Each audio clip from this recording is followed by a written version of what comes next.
Greetings and welcome to the Chemistry 151 lecture for Chapter 3, Sections 3.3 through 3.5, where we're going to look into the nature of electrons and atoms in a lot more detail. And this is a pretty interesting chapter. We talked a little bit about protons, neutrons, and why electrons are important, but we're going to see in this section some really strange things that are quite different from our day-to-day reality. We talked earlier about how protons and neutrons are in the nucleus and electrons kind of circle around the outside, but we didn't really go into their nature as to what they're doing on the outside, and that's really important for this chapter and for chemistry in general. Most chemical reactions involve transferring of electrons from one species to another. So from reactant to product or reactants to product or whatever. But electron transfer is a big thing. Some chemical reactions are more about the nucleus, but that's a whole different ballgame. And we'll talk about those in the Chem 200 series a little bit. But most regular chemical reactions are about electrons. And so we need to know kind of where they are, how much energy they have, how easy it is to transfer them and stuff like that. And that's what this section is going to get into. But the answers as to what electrons are up to was a lot different than most people thought it would be. And the type of the study that people use to explain the nature of electrons and atoms is called quantum physics. Sometimes it's called quantum mechanics, sometimes quantum chemistry. They're all the same thing. And this is a very, very strange field. You're going to look at some things when you go into quantum chemistry and quantum physics that'll make you go like, whoa. It's kind of hard to explain right now, but trust me, it is.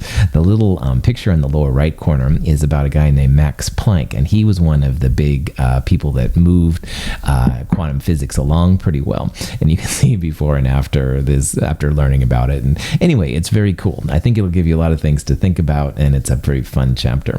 We're going to hit this section a lot harder in the Chem 200 level, but for right now, we'll give you an overview, kind of see some of the things we'll talk about. People didn't always understand where electrons were, and one of the early models of the electron was what they call the plum pudding model. A guy named J.J. Thomson, who was pretty cool, came up with this idea, and there was some evidence for it. And in the plum pudding model, the atoms were kind of like spheres. There was a positive charge from the protons over the whole sphere, and inside the sphere there were these little tiny negative points of electrons. The plum pudding model is totally fine in chemistry and science in general. You always propose something and then move on. In the plum pudding model, you had large volume and negative spheres in an overall positive cloud, and the density was relatively low. But then we saw earlier how Rutherford's gold foil experiment kind of blew this out of the water. In Rutherford's gold foil experiment, which is the current and hopefully correct model, there was a very, very, very dense nucleus in the center of the atom, which was positive. And the electrons, which kind of went around the outside, were very low density, not a lot of mass per unit volume. So most of the atom was actually empty. Only in the center of the atom in the nucleus did you have really an appreciable mass. That worked okay for a while and stuff, but then there was still questions about how electrons exactly were around the nucleus. And the first person that came up with some really cool ideas, his name was Niels Bohr. And the Bohr model of the atom can still be used, and we'll talk about this more. But anyway, in the Bohr model of the atom, he thought about them as being like different spheres, and electrons would want to be in the lowest energy possible, lowest energy being negative electrons closest to the positive nucleus. So they'd want to be in level 1 first, and then level 2 would be the next best one, if you will, level 3 after that, etc., etc. Ground state is the term used for being in the lowest energy possible. And for hydrogen, the ground state, the lowest energy, is if that electron is in the first sphere or orbit. Now, later on, the name orbit was changed to shells. We're going to talk about how there are shells around electrons, and they start with 1 and go up in progressively higher numbers in whole number increments. Bohr was the one that thought about this shell, and that's pretty cool. Bohr's great for hydrogen. His shell idea actually worked really well, but it didn't work so well for other atoms. And it's interesting that even today, all right, the Bohr model for the atom works really great if you have only one electron in your atom. So for example, Bohr works really great for hydrogen, and it works really great for helium plus 1, which has only one electron. But once you get into more electrons, Bohr kind of falls apart. So Bohr was great. It was the first step, but it wasn't the ultimate one. So another person came along later, and his name was Schrödinger. And Schrödinger is one of the most fascinating of all these great chemists in the past. And if you're bored, it would be cool to look up some information on Schrödinger. He's a very interesting person. But through a long story, he ended up creating what's called quantum mechanics, which is his model of how electrons fit around atoms. And in Schrödinger's system, quantum mechanics, there were shells, but there's also what they call subshells. So if you look at this picture in the lower right-hand corner, this is like a campus, all right? And the students can be in dorm 1, dorm 2, dorm 3, and dorm 4. Dorm 1 has just one floor. Dorm 2, though, has 2 floors. And so they call the first floor the S floor, and the second floor would be P. But then dorm 3 has a first, second, and third floor, SPD, and the fourth dorm there, which is fancier and newer, I guess, has 4 floors, which they give letters to SPDF. Now, the maximum number of these floors, which are really subshells, all right, depends on the electrons and where they are, the energy electron number, and we'll see that here pretty soon. But this was a little bit better. So in the Bohr model, there was just dorm 1, 2, 3, and 4, but they were all basically like one story. But in the Schrödinger version, you could have multiple dorms, multiple shells, all right? But the shells had subshells in them. And SPDF is something we're going to talk about a lot, so remember that in the back of your mind. Quantum mechanical model of atomic structure gives some really cool information on electrons. Electrons literally are restricted to moving within just a certain part of the electron space. You'd think that the electrons could, for example, in that dorm idea, go back and forth between first one and third dorm, etc. But actually they don't. They always want to be in a specific place. They're not free to move about, and they don't exist like between the two dorms. Like you can't be in between. You have to be in a dorm, and you have to be in a certain subshell, at least in the ground state, which is kind of interesting. The position depends on the energy, all right? If the energy is high, then of course you'll have more variation, but if it's lower in the ground state, then it will be just in a certain place. Electrons, they say, the energies of electrons are quantized. They can only be in certain places. They can't be anywhere they want.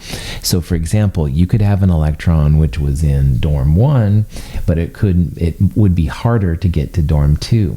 And what's really interesting is that the electrons will never be halfway in between, all right?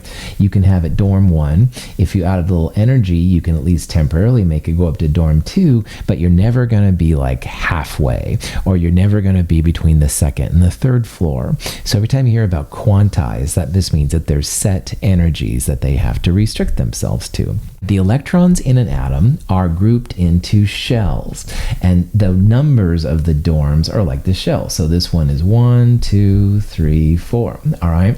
And then subshells are like levels on the dorm. So dorm 1 only has one level, that's the S subshell. And dorm 2 has 2 levels, that has an S and a P subshell. And then dorm 3 would be SPD, dorm 4 SPDF, etc., etc. And yes, there is a dorm 5, and we'll talk about this later. Now, S is always lowest energy, so it gets filled in first. P would be next, followed by D and F, stuff like that. From quantum mechanics, from the actual quantum mechanics, then you actually get some really interesting information. And by the way, quantum mechanics is basically a type of a calculation. At Mount Hood Community College, if you take the calculus series up to 254, you have all of the skills to figure out how quantum mechanics works. It's not simple math by any means, but I have done it before in my past. It takes, if you're into this stuff and you've got good programs, it becomes a lot easier. We're looking at the results of these calculations. All right, we're not looking at the calculations themselves, we're just looking at the results of them. In quantum mechanics, they find that the first shell has just an S subshell. And again, that's like dorm 1 there having only one level, all right? Well, our shell has just an S subshell, and you can see that there at the top. We're going to call the first shell 1, all right? The second shell, or the second N there, N of 2, it has both an S and a P subshell. So it has like 2 levels on that particular shell. So again, the letters are the subshells and the numbers are the shells. And you can see how the shells increase, the number of subshells increases. So by the third shell there, at the shell number 3, you have an SPD, and by the fourth shell, S, P, D, and F. And yes, it does go beyond 4, but these are the ones that are most important for what we're talking about right now. The number of subshells is equal to the shell number. So for example, in N equals 1, in the shell equals 1, there was 1 subshell. And in the second shell, there were 2 subshells, the S and the P. And as it says right there, shell number 3 had 3 subshells, S, P, and D. Within each subshell, electrons are further grouped into orbitals. So in the analogy there of the dorm rooms, all right, you can think that first of all, there's the dorms, which are like shells, and then there's levels to the dorms. Those are the subshells. The orbitals are kind of like rooms in the shells, in the subshells, all right? And that's kind of important too. And each orbital we're going to see can hold 2 electrons. So in a normal dorm room, the students are paired up, all right, 2 students per dorm room. That's kind of the equivalent here for the orbitals.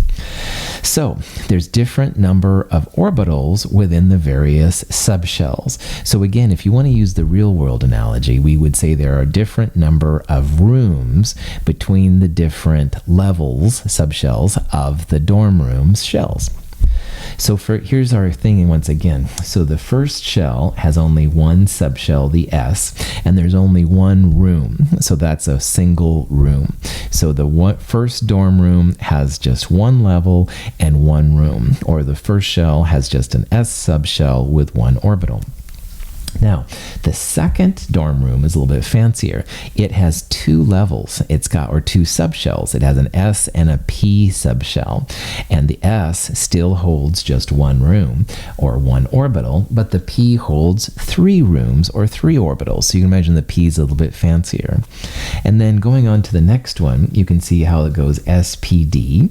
The S holds just 1 orbital. The P holds 3 orbitals. The D would hold 5 orbitals. So by the time you get to the N equals 3, or the third shell dorm room, there are 3 levels, and that top level holds 5 rooms. And the next one goes even farther.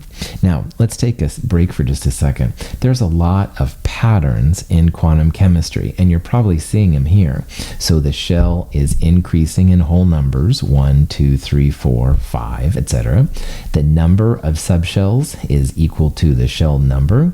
So there was S in 1, there's S and P in 2, there's S, P, and D in 3, S, P, D, F, and 4. And yes, if you went to the 5th one, you'd have S, P, D, F, and G, but we won't talk about that so much here. And then look at the number of orbitals. Every time there's an S, then you have 1 orbital. Every time there's a P, there's 3 orbitals. D would have 5. Notice the patterns here, 1, 3, 5.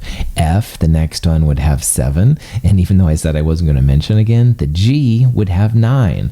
Patterns exist all over the place in quantum chemistry. Now, we're just going to look at the simpler ones here, but hopefully you're seeing some of the things that make this stuff work.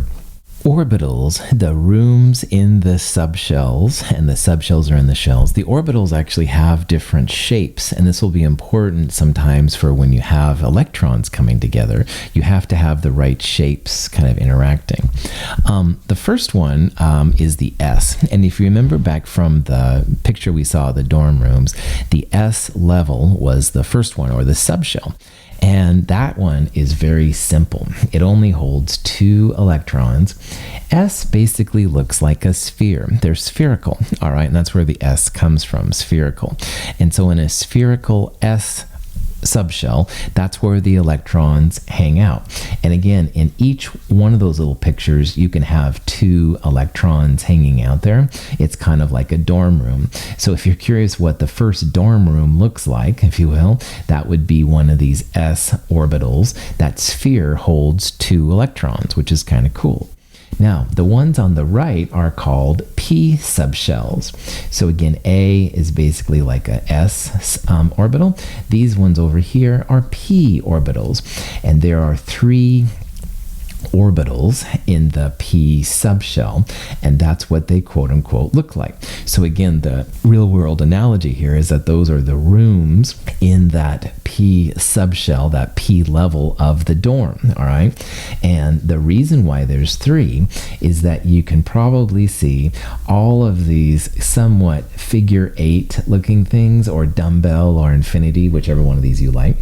They all exist along a different axis. So let's call this first one, the black line that goes right down the middle, let's call that the x-axis.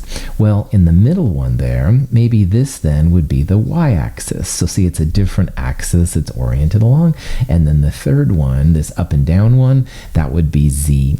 So these are the 3 rooms in this level of the dorm, or in chemistry world, these would be the 3 orbitals in the p subshell. Each one of those little pictures, the s and the 3 p's, each one of those holds 2 electrons, and that's really important. Just like a dorm room can hold 2 people in theory, each one of those would hold 2 electrons as well.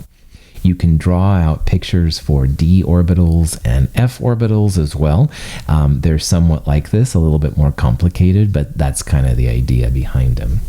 If you think about the total number of electrons that's possible, shell number 1, the first dorm room, had a single subshell, a single value of a letter, which was s, and there was 1 orbital, and all s subshells have 1 orbital. There's always 2 electrons per orbital, so that means it can hold up to 2 electrons. Now, in the second shell, number 2 in that dorm room, there were 2 levels, an S and a P. All the S levels have a single orbital, which means they hold 2 electrons. But that dorm was fancier. It had a second level, all right? It had the P subshell. And P subshells have 3 orbitals. Again, that's where you have the x-axis, the y-axis, and the z-axis, those kind of figure 8 looking things. Each one of those holds 2 electrons. So 3 orbitals times 2 electrons, 6 electrons total. So that means in the second dorm room, dorm number 2, you can have up to 8 electrons, or 8 students, all right? So notice here a couple of things. First of all, S had 2 electrons in both 1 and 2. P had 6, and that's going to be a pattern we're going to see throughout these.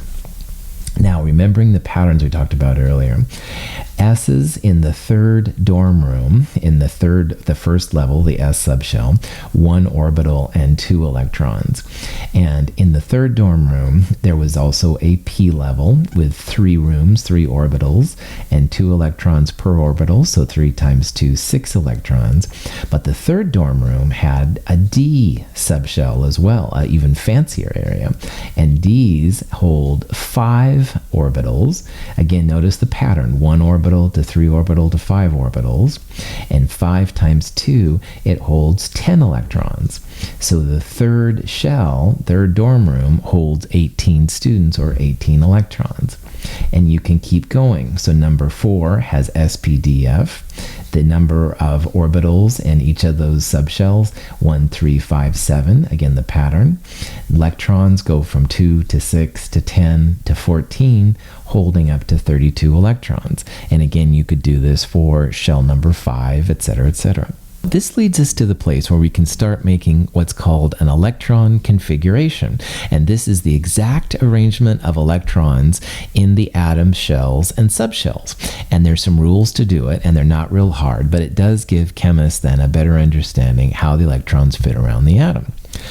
Electrons always go to the lowest energy orbitals first and work their way up. up. So in the idea there with the dorm rooms, that would mean that students always go to the first dorm room and then they start filling up the second dorm room. And they like being closer to the ground, if you will, than they do the other ones. And we'll talk more about the orbital transitions later possible. Each of the orbital holds only 2 electrons. Now remember that when you see a p, that can mean a subshell. P subshells have 3 orbitals. So each of those px, py, pz holds 2, and the same thing for the other ones too.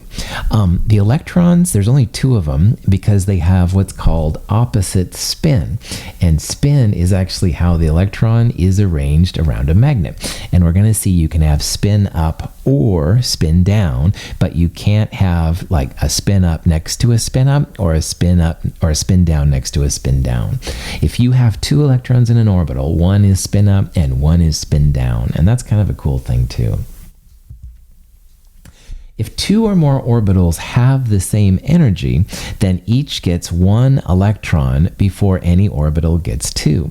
So going back to the p subshell, p's have the px, py, and pz. You would put 1 electron in each of those orbitals first before you started having 2 electrons per orbital. And we'll see how this works out here in a little bit.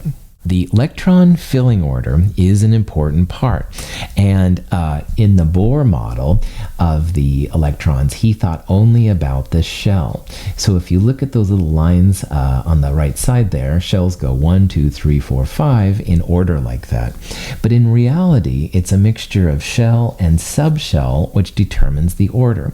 And so you can see there how 1s is always first. That would be like the first shell and the s subshell. Then you go 2s and 2p, no problem. But then look what happens. You go 3s, 3p, 4s sneaks in before 3d. Then you go 4p, 5s sneaks in, stuff like that. So this order of how the electrons get put in is really important. But on a practical level, focus on those letters. Every time you see an S, it's going to hold 2 electrons. So the 1s will hold 2 electrons, the 2s will hold 2 electrons, the 5s at the top will hold 2, and likewise, the p's will always hold 6. So 2p, 3p, 4p will be 6, d's will be 10, stuff like that. Pretty chill. Here's a little video we can watch to see what more about the electron configurations. In the modern theory of the hydrogen atom, or any one electron ion, all subshells with the same principal quantum number n have the same energy. Theory tells us, however, that in atoms containing more than 1 electron, the repulsive interactions of the electrons with one another cause subshells of the same principal quantum number to differ in energy.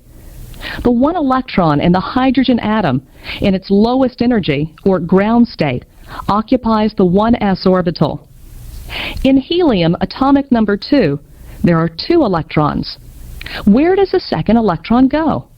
The first rule is that electrons occupy the lowest available orbital. The second rule follows from the Pauli exclusion principle. Any orbital can hold at most 2 electrons of opposite spin. These rules tell us that in helium both electrons occupy the 1s atomic orbital. With increasing atomic number, the electrons occupy orbitals of increasing energy. With carbon, we encounter a new question.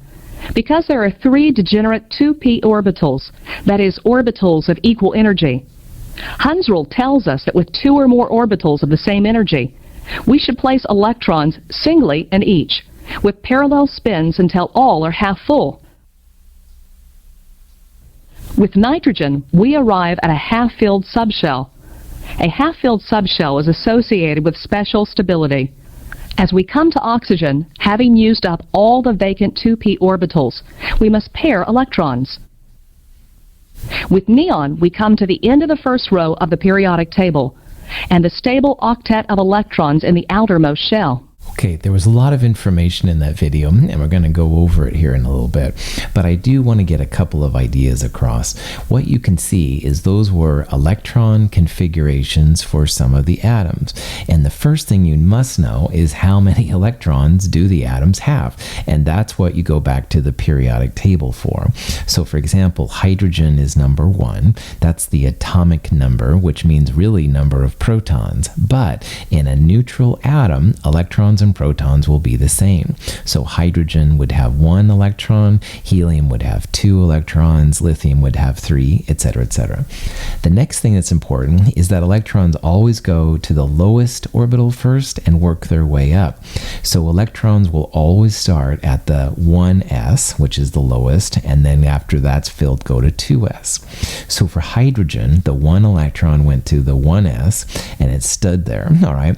The second electron also went to the 1s. You want to fill up the lower ones first before you go to the higher ones. And you could see there was an up arrow and a down arrow. That represents spin up and spin down. And in a box, in an orbital, you can only have 2 electrons, 1 spin up and 1 spin down. When you got to lithium, then you put the third electron in the 2s orbital, because now there was no more room in the 1s, 2 electrons only per orbital, and you'd start filling it up. And then finally, when you get to carbon, you can see that you have 3 orbitals that are the same energy, and that's the 2p set. So you'd have 1 electron in the first 2p, and you'd put the second electron in one of the separate boxes. Don't pair it up. Pairing takes a little bit of energy for electrons, so you want to have them separate whenever possible. Now, that was probably as clear as mud, so let's go through some examples and see if we can make some more sense of all of this. When you're filling up electrons, you always want to follow this order. 1s is before 2s, 2s is before 2p, 2p before 3s, before 3p, 4s sneaks in before 3d, etc., etc. And some people have really good luck just memorizing this order and using it, and that's fine. And remember, s's hold up to 2 electrons, p's hold up to 6, d's hold up to 10, etc., etc. There's other ways to do it too, and I'll talk about those in a little bit. So you want to start always with the lowest energy level, which is sublevel, which is subshell, and that's 1s. And then once you have 2 electrons in 1s, you go to the 2s. Anytime you have an s, it holds 2 electrons, so 2s would also hold 2 electrons, just like 1s, but p's will hold up to 6. So when you fill up the 2p with 6 electrons, that's when you go on to 3s, etc., etc. And you basically stop when you run out of electrons.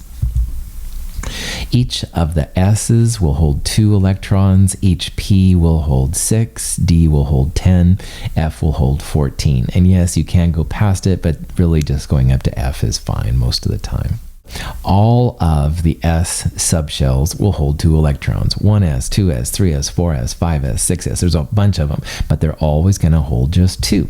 And also, all of the p's will hold 6. So 2p, 3p, 4p, yes, there's a 5p and a 6p, etc. Those will all hold 6. Now, I like using what's called an Aufbau diagram, and that's what this thing is. Aufbau is a German name for order or something like that. And you can see, you can build one of these really fast just on a piece of paper. You start off with 1s at the top, and you just go 1s, 2s, 3s, 4s, 5s, etc. and go as far as you want. Then you go down and write one where you start with the 2p, and you go 2p, 3p, 4p, 5p, etc. Then you move down and 1 and go to the D's, 3D, 4D, 5D, 6D, move down and 1 to go F, etc., etc., etc. And those little arrows right there, which start with 1s, then you move around and go 2s, 2p. That's the filling order. So 1s is first, and then 2s is next, 2p, 3p, 3s, and then you can see 3p and 4s sneaks in before you go to 3d, etc., etc. So Aufbau diagrams are really cool, and I recommend that you practice drawing one so that you know how this all works out. So let's do some examples. Let's figure out the electron configuration for magnesium. And if you look on the periodic table, magnesium is number 12. Z is the atomic number, so that means 12 protons, but in neutral magnesium, you'd also have 12 electrons. Well, you want to start at the lowest those subshells, which is 1s. And remember, 1s always holds 2 electrons. So we've got 12 electrons total. The first 2 go in 1s, so we got more electrons to go. The next 2 would go in 2s, because again, s's always hold 2. Then we move to the 2p. p's always hold 6 electrons. And finally, the last 2 electrons would go in the 3s. Now notice that nomenclature. It was the subshell, 1s first, and a superscript in the right-hand corner representing the number of electrons. So 1s2, 2s2, 2p6, 3s2. That's how that goes. And again, you always want to start with 1s, move to 2s, move to 2p, etc., etc. And that's really all you do on these, all right? Start with the 1s, move your way up. If you get lost, add up all of the superscripts. So if you add up 2 plus 2 plus 6 plus 2, you should have 12, which is the number that you want for neutral magnesium. Nothing wrong with adding up the superscripts, mind you. I've done that myself before. But anyway, yeah, that's what you do. Boron is number 5 on the periodic table, so that means 5 protons, and neutral boron would have 5 electrons. Now for boron, we're going to start with the 1s again. We're going to fill up that 1s. We're going to fill up the 2s, because again, 2s only holds 2 electrons. But since we have 5 electrons, the 5th electron is going to go in the 2p. So we would write it as 1s2, 2s2, 2p1. And notice there how it's okay to have an incompletely filled subshell, all right? So having 2p1, 2p2, 2p3 is totally fine, all right? You would never want a 2p7, p's only hold 6, just like you'd never want to have, for example, a 2s3, because s's hold just 2, but it is okay to have them underdone. Now, on the right-hand side here is what they call orbital box notation. The 1s, all right, this represents the orbital. And you can see there's an up arrow and a down arrow. That's that spin we talked about earlier. So 1s2 would be 1 up electron and 1 down electron. And in 2s, right next to it, 1 up and 1 down, no problem. But then when you get to 2p, we have only 1 electron. So people usually write up first instead of down. You can write down first instead of up if you want to. But anyway, you would write just 2p1 with 1 arrow. And the arrow could be in any one of the boxes. It doesn't matter. This person has written it with the left side, which is fine. The 1s2, 2s2, 2p1 is sometimes called spectroscopic notation, and it's a very compact way of doing this. However, we're going to see that this on the right, which is called orbital box, also has some uses to it as well. So you'll see both ways in this section. Here's the boron once again, 1s2, 2s2, 2p1, spectroscopic on the left, and the orbital box notation version on the right. And again, they're both really useful. One thing that the orbital box notation does is it shows if you have something that's paramagnetic or diamagnetic. And boron has this individual electron in its own orbital by itself. And for reasons which we'll talk about more in the 200 level, that makes that electron a lot more reactive with things around it. And things that are by themselves, electrons by themselves, that are spin up without a spin down, or even spin down without a spin up, they're called paramagnetic. And paramagnetic electrons are very, very reactive, all right?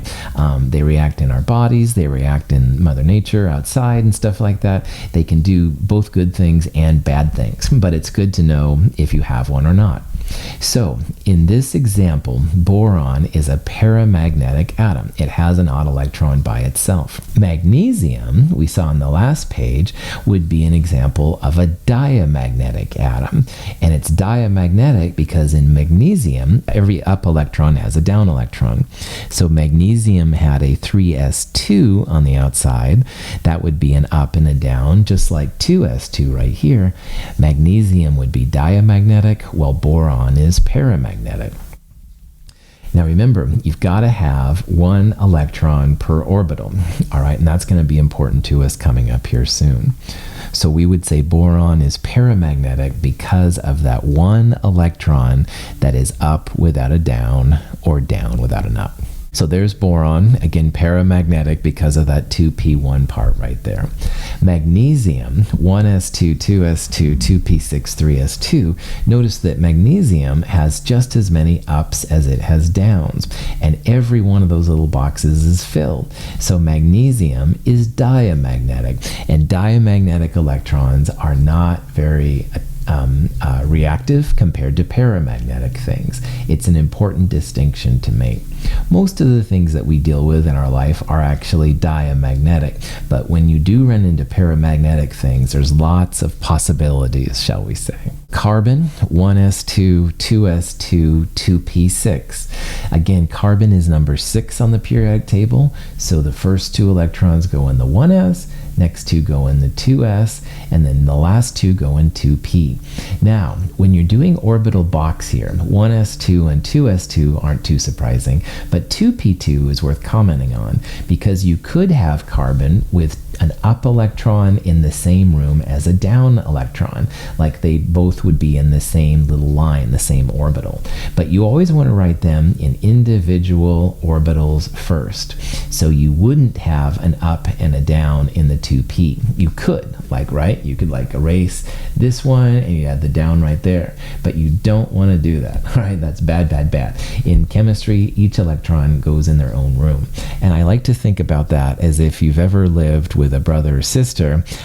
If you have to be in the same room, like share a room, you can, but it's much nicer to have your own room. All right, you can put your own posters up, or I don't know, have your own books available. It's just nicer to have your own room, okay? And electrons want to have their own room too, if possible, but if they can't, then they'll start to pair up. So carbon is paramagnetic because it has unpaired electrons. Nitrogen is 2p3. It has one more electron than carbon. So nitrogen is also paramagnetic. It has 3 unpaired electrons. Again, you don't pair up anything until you have to. Those electrons want to be in their own room if they can. Phosphorus, which is right below nitrogen, looks kind of like nitrogen. And we'll talk about this more in a little bit. Now, phosphorus is number 15. So 1s2, 2s2, 2p6, then 3s2, 3p3. But notice this part right here to the right of my red line. Both nitrogen and phosphorus have s2p3 outermost electrons. For nitrogen, it's 2s2, 2p3. For phosphorus, it's 3s2, 3p3. That similarity we'll talk about here in a little bit. But regardless, phosphorus is also a paramagnetic atom because of the unpaired electrons. This periodic table kind of thing right here talks about the regions or blocks on the periodic table. And the periodic table is actually based around these rules. So we saw earlier that, talked about earlier, how hydrogen and helium are the 1s, 1s1, 1s2. And notice here how hydrogen, which would be right there, and helium on the far right, those are both 1s. And then lithium and beryllium would be the next two right there at 2s. 2p would be boron, carbon, nitrogen, oxygen, etc., etc. So those are the blocks where you're filling in the electrons, and the outermost electrons are usually the ones that are more reactive. So that's why it's kind of nice to know. The left-hand columns are what they sometimes refer to as the S block. S's always hold 2 electrons. That's why there's 2 columns right there. And the right-hand side, ignoring helium, which should be on the right-hand side there, there's 6 electrons, and that's because of those p subshells. P's always hold 6. And if you count the number of boxes in the middle, there's 10. Those are the D subshells. And lanthanides and actinides should, anyway, have 14. There's some weirdness down there we'll talk about later, but they should have 14. So again, you're seeing the patterns, 2, 6, 10, 14. Those are the number of electrons per subshell, comes straight from quantum mechanics. So you can argue that the periodic table, in part at least, is set up because of quantum mechanics, which is kind of crazy. So here's just some more examples. Hydrogen has 1 electron, 1s1. Helium, 2 electrons possible in every s orbital, so 1s2. Lithium, 3 electrons, 1s2, 2s1. Beryllium, 4 electrons, 1s2, 2s2. So far we haven't filled in any of the p's because we're just filling in s's. Again, you've got to fill the lowest ones up first and then move on to the highest ones. So all 4 of those elements, hydrogen, helium, lithium, beryllium, they would be referred to as s block elements because you're filling in s electrons. The next ones, boron through neon, is when we start getting into the 2p's like we saw. So boron would have the 1s2s2 core, but it would have a 2p1, carbon would have 2p2, nitrogen 2p3, oxygen 2p4, fluorine 2p5, neon 2p6. But they're all p block elements. They're all on the right-hand side of the periodic table. So if anyone ever asks you, the p block is on the far right, s block is on the far left, and anything in those sections would do it. And again, the s block is 1a, groups 1a and 2a essentially. Those are the s electrons, while the p block would be groups 3a through groups 8a, 6 electrons because of the 6 and p's. Sodium is group 1a. All right, it's an S block element. There's a little picture of sodium, by the way. Atomic number 11, which means 11 electrons. So sodium's electron configuration would be 1s2, 2s2, 2p6, the neon we saw before, which was all of this stuff, with a 3s1. But we're going to see that these electron configurations become so long after a while. So instead of writing out 1s2, 2s2, 2p6, 3s1 all the time, chemists will sometimes use what's called noble gas notation. And to do that, you go backwards to the most recent noble gas and just have it in brackets, and then anything not in the noble gas gets put on the outside. So 1s2, 2s2, 2p6, which I underlined there, that's neon. That's the neon electron configuration. So this little thing right here, neon in square brackets, represents that 1s2, 2s2, 2p6. And then anything past that is placed in it. So you could also write sodium's electron configuration as neon in square brackets 3s1. And I highly recommend it. The electron configurations will get really long if you don't. It's not wrong to do it. It just saves you time. I am a lazy chemist. I like to do things as efficiently as possible. You do have to go backwards to the nearest noble gas. If there's a noble gas just to the right of your element, sorry, you still have to go backwards and stuff. That's the way these rules work. All the group 1a elements, all the alkali earth metals, will have some kind of noble gas core NS1 electron configuration. So we saw earlier that lithium was 1s2, 2s1. That would be a helium core 2s1. And here sodium has a neon core 3s1. Potassium, last noble gas right before it is argon, so it's an argon 4s1. Rubidium, krypton 5s1, etc., etc. Notice the potassium is in the fourth period. Periods go left to right. If you've got a periodic table in front of you, check it out. If you don't, grab one. Pause the video and grab one. They're really important.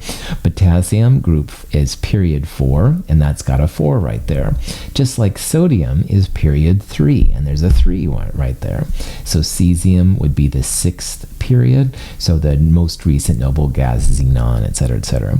Again, this is a really nice way to do electron configurations. There's nothing wrong writing it all out, but if you want to save a little time, totally cool. Again, here's the electron configurations using the block. Remember, helium for this discussion should be on the left side, but otherwise it's pretty good. Remember, we saw that 4s gets filled in before 3d. So you can see why then 4s here is first and then 3d in the middle. Anyway, it's kind of cool. Lanthanides and actinides, again, they kind of sneak down here. There's kind of like a gap and they kind of sneak down. So the actinides here, blah, blah, blah. Valence shell electrons are the outermost outermost electrons, and those are usually the ones that are the most reactive. And for a lot of the molecules we're going to talk about in the Chem 200 series, the valence electrons are the ones we're going to be after. And it's pretty easy to determine how many valence shell electrons an atom has. And again, those are the ones that are going to make molecules. Here's phosphorus again. 1s2, 2s2, 2p6, 3s2, 3p3. And out of all those 15 electrons, the question is like, which ones are more reactive? Well, for this discussion, you can think about where the phosphorus is right now. That's the nucleus, and it's very positive. So it pulls really tightly on the closest electrons. And this configuration is written for a reason. 1s is closest. So 1s is deep in phosphorus. It's right next to those positive charges. No way, well, very difficult to get those away. Now, phosphorus pulls pretty well on 2s because it's not too far away, and it pulls fairly well on 2p. But when it gets to 3s and 3p, those are getting quite a ways away from the nucleus. So the valence electrons are literally just the electrons which are furthest from the nucleus, and they're a little easier to be dislodged. You can do things with them because phosphorus is being shielded by the inner electrons. So phosphorus then, that 3s2, 3p3, that's the number of valence electrons. Phosphorus has 5 valence electrons. Now, remembering that phosphorus has a total of 15 electrons, if you look at the periodic table, that means phosphorus has 5 valence electrons, and it has 15 minus 5, 10 core electrons. Core electrons aren't as important right now, but they can be cool. Those core electrons are just the ones which are less likely to react. So valence electrons, again, are pretty important to chemists because those are the ones that are going to make molecules. And it's pretty easy to figure it out. The number of valence electrons is just equal to the group number for that atom. And again, we're using the quote-unquote American version of the periodic table where there's A groups on the far left and the far right, and B groups in the middle. But anyway, carbon, if you look at it, is group 4A. The 4 is the number of valence electrons. So carbon has 4 valence electrons. Now carbon has a total of 6 electrons, but the other 2 electrons are so deep in the atom that they're not likely to react. We would call the other 2 electrons core electrons. Notice that core plus valence equals total electrons, but really just focus on this part. Valence electrons equals group number. Now bromine is in group 7, so that means it has 7 valence electrons, and all the other electrons in bromine, I think it's like 28, those are all core, not very exciting. It's the valence electrons which are exciting for chemists. So let's test ourselves here. Let's find the electron configuration for arsenic and figure out how many valence electrons are in arsenic. So you do need, of course, a periodic table in front of you. Arsenic is right under phosphorus, all right? And if you look at that, arsenic ends at the 4p region. So nitrogen had a 2p3, phosphorus had a 3p3. That means that arsenic is going to have a 4p3. But the difference here is that arsenic has a lot more electrons. It's got 33 electrons. So let's start by putting them in the 1s, 1s2, then the next one's going the 2s, 2s2, then 2p6, that gets us up to neon. 3s2, 3p6 follows, that gets us up to argon. Then we get 4s2, 3d10. Remember, D's have 10, P's have 6, S's have 2, 3d10, and then the last 3 electrons, 4p3. Of all of those electrons, arsenic has 5 valence electrons. It's in group 5A. So the 5 tells you what it is. We're going to talk about this more in the 200 level, but 4s and 4p, the bigger number in front of it, those are the outermost electrons. So that's where the 5 valence electrons comes from, and the other ones would be considered core. Calcium, we can do the same kind of thing. Let's figure out the calcium electron configuration and how many valence electrons. No problem. Calcium has a total of 20 electrons. So we start with, again, 1s, 1s2, all s's have 2, 2s2, 2p6, that gets us to neon. 3s2 3p6 gets us to argon, and then 4s2 outside of that. You could also write calcium as argon, Ar in square brackets 4s2. That would be the noble gas notation, and that's fine. Calcium is in group 2a. The 2 tells us it has 2 valence electrons. Finally, in this chapter, we're going to look a little bit at the sizes of atoms. And there's a trend on the periodic table that follows the size of atoms fairly well. All right, it's not perfect. They call this kind of analysis a periodic property. It's a property that can be kind of gleaned out of the periodic table by the nature of its position. So this is a reference to the sizes of neutral atoms. And the picture on the right there has the relative sizes of the atoms. And if you look at the green ones and the yellow ones, basically they're all getting bigger as you go left and down on the periodic table. And that's a pretty good trend. When it comes to all the elements on a periodic table, the sizes of the atoms get bigger as you go left and down. So this is the punchline.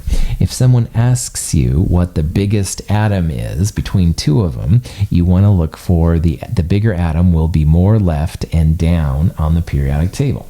So let's look at, for example, aluminum and silicon.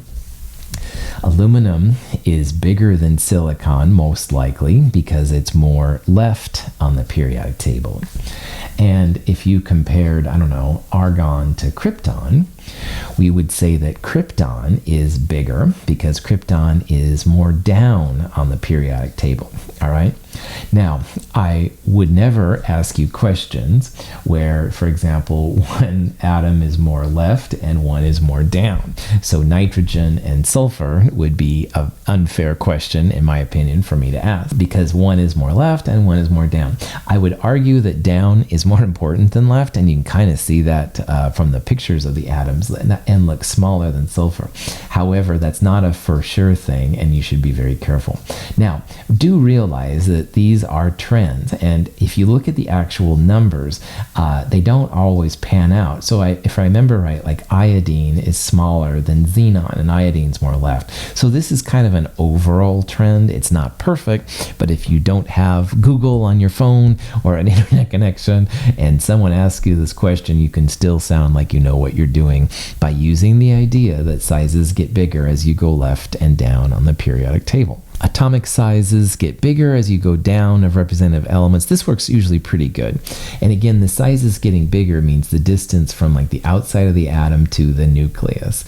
And generally speaking, they do get bigger as you go down. As you go across a period, it's a little bit more strange, but it has to do with the shielding of electrons, which is kind of strange.